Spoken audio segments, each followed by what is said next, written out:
Well, gang, like a righteous case of the herp, at long last, Kavanaugh is confirmed and cleared by the FBI, no less, which puts the Dems in a decidedly awkward position considering thanks to Russiagate over the last 2 years, they've devoted the majority of their dwindling mental faculties to trumpeting the faultless fucking objectivity of the Federal Bureau of Investigations.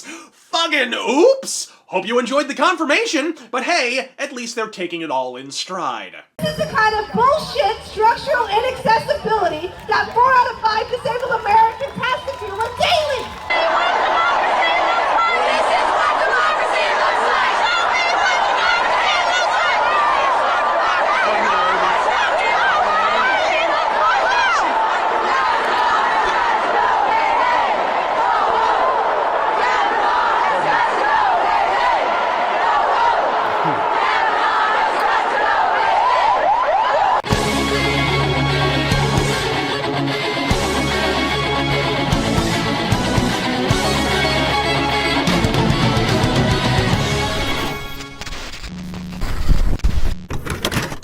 What? Walking off a cliff is technically a fucking stride. Gang, I apologize for the lack of rants over the last week, but with a profusion of fucktards, I've been in dire need of a cerebral sabbatical, which is for the best, because even though in a cursory context I think our olfactories are keen to the scent of horseshit, it's only upon rolling up our sleeves and taking that Laura Dern Jurassic Park plunge into the pooper pile that you can fully appreciate the enormity of the fucking feculence. Take Leland Kaiser, whose initial testimony outright exonerated Kavanaugh, only to make an abrupt about-face that still fell short of fingering the newly appointed justice. Well, as per Wednesday evening, Kaiser alleged she was hemmed, hawed, and harumphed until she gave the deep state-approved draft of the fucking story, which given the FBI's conduct since the 2016 election, you have to concede, has just the faintest ring of fucking truth to it. But if I'm encouraged by any single development, it's been the emergence of superstar Lindsey Graham and cocaine Mitch McConnell's slow metamorphosis from Mr. Turtle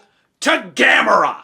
Last night, the New York Times unleashed this major story. Get this.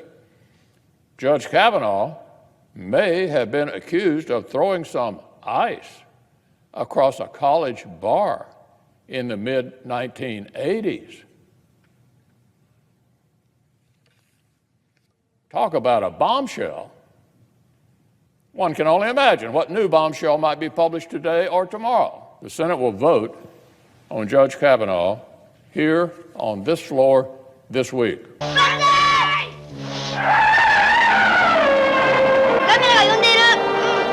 If you wanted an FBI investigation, you could have come to us.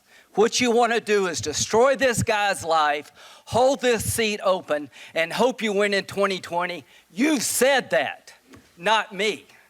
You've got nothing to apologize for. When you see Sotomayor and Kagan, tell them that Lindsey said hello, because I voted for them. I would never do to them what you've done to this guy. This is the most unethical sham since I've been in politics. And if you really wanted to know the truth, you sure as hell wouldn't have done what you've done to this guy. Are you a gang rapist? No. Cue the eternally articulate left's rejoinder. The FBI has been compromised. Who knew rape is now legal? I don't know, maybe Hillary. But far and away, my fave has been, if you do this, the seas will roar, and the hills will give up their dead. We shall haunt you to the ends of creation. The outrage will be eternal! Yeah, nice Skeletor speech, but it might have been more effective if you hadn't already been thrashing the fuck around on the living room rug like a toddler with a doo-doo dighty for the last 24 fucking months. Anyone with a solitary brain cell to carry a synaptic fucking charge knows that assertion is weaker than Pabst Blue Ribbon. Memo to the Marks. If you're sincerely selling us on long-term consequences, maybe try to stick to a solitary controversy for more than 18 adjacent seconds, ass munch, because from where I'm sitting, if the left are slobbering all over Stormy Daniels on Tuesday, you can bet your ruptured ass implant they'll be reaming us out about Russia by Thursday. You want us to believe if Kavanaugh was confirmed, Aragorn and the goddamn Ghost Army were gonna haunt us to our dying day? Okay, something of a snag though. Your ghosts have the attention span of a ferret with a fucking coke habit.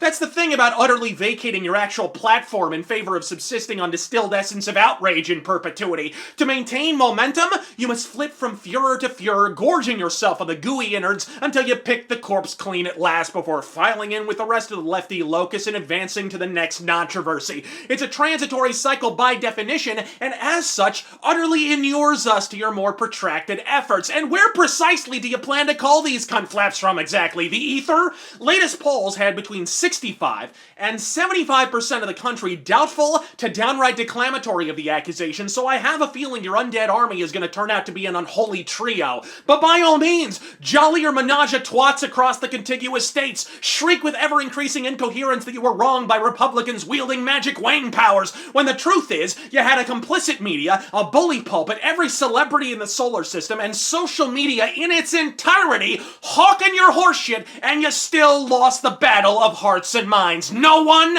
fucking believes it. And on that subject, may I momentarily apologize for the continued existence of Jeff Flake. Mind you, I never once voted for him, in fact preferring to write in my motherfucking self in his stead, but the fact that a man currently comfortably perched atop an 18% approval rating in my state, who by the by has already effectively fucking resigned, feels he had the political capital to stall the Senate outright, makes me want to apologize by proxy. Now, in fairness, to comprehend the rhinos Arizona keeps cranking out, have a gander at their goddamn advertising. Jeff Flake got rid of earmarks. And he tried. He succeeded. Named a taxpayer's superhero. Fellow running against Jeff tries to say otherwise, but we all know better. Arizona's battle-tested conservative is Jeff Flake. I'm Jeff Flake, and I approve this message. It comes across like the conservative border hawk of the century, am I right? But this is what these wilting violets do to get elected here. They masquerade as Mike Hagar every 6 years, then pivot back to the pussy hat once they do. It's the unintended side effect of being the reddest state in the union. No one left a Genghis Khan will admit what they actually fucking are. Look at Kirsten's Socialism for All fucking Cinema. After shacking up with the People's Weekly World, yes, the official organ of the Communist Party USA, for Cinco de Mayo festivities, and initially trumpeting herself as, quote, the first bisexual in the House of Representatives, she hasn't uttered the word Democrat through the entire Senate race. Not in her posters, not in her advertisements. To the untrained eye, she's every bit the independent she portrays herself as. In practice, this bitch is steeped in soy and Soros money. It's not that we keep electing rhinos because we love low-T titwanks like Jeff Snowflake. It's that rhinos refuse to admit what they are, and even Arizona Democrats often feign conservatism. I've said it before, but it applies once again, so I shall repeat it for those coming in late. In the words of my favorite Roman orator, Marcus Tullius Cicero, the traitor appears not a traitor. He speaks in accents familiar to his victims, and he wears their face and their arguments. He appeals to the baseness that lies deep in the hearts of all men. He rots the soul of a nation. He works secretly and unknown in the night to undermine the pillars of the city. He infects the body politic so that it can no longer resist. A murderer is less to fear. In short, it's hard to roto-rooter the rhinos out of the party when McCain already incinerated the fucking plunger. Flake's fumbling efforts to forestall the proceedings may have resoundingly fucking failed, subjecting him to enough public rebuke to ultimately impel his falling in line, but never forget and never forgive, because it almost worked once, so you can bet your buttocks they'll give it another whirl in the very near future. And worse still, this Kavanaugh motherfucker's gone on record saying he doesn't even actually want to overturn Roe v. Wade. It's obvious illegality notwithstanding. Meaning the primary motivation of half-wit harpies like Amy Schumer and Emily Rakowski is predicated on a willful fucking lie. He doesn't want to take your abortions. He should, because it was an egregious overreach of Supreme Court authority, and William Rehnquist, later the Chief Justice of the Supreme Court, outright admitted they conjured a law from thin fucking air to justify it, but you're kicking and scratching and clawing against someone that at the end of the day, you don't even really disagree with. Take that energy, Jimmy Kimmel, and put it into something far more constructive, like telling the first ever funny Trump joke. Happy Confirmation Day, and God fucking speed.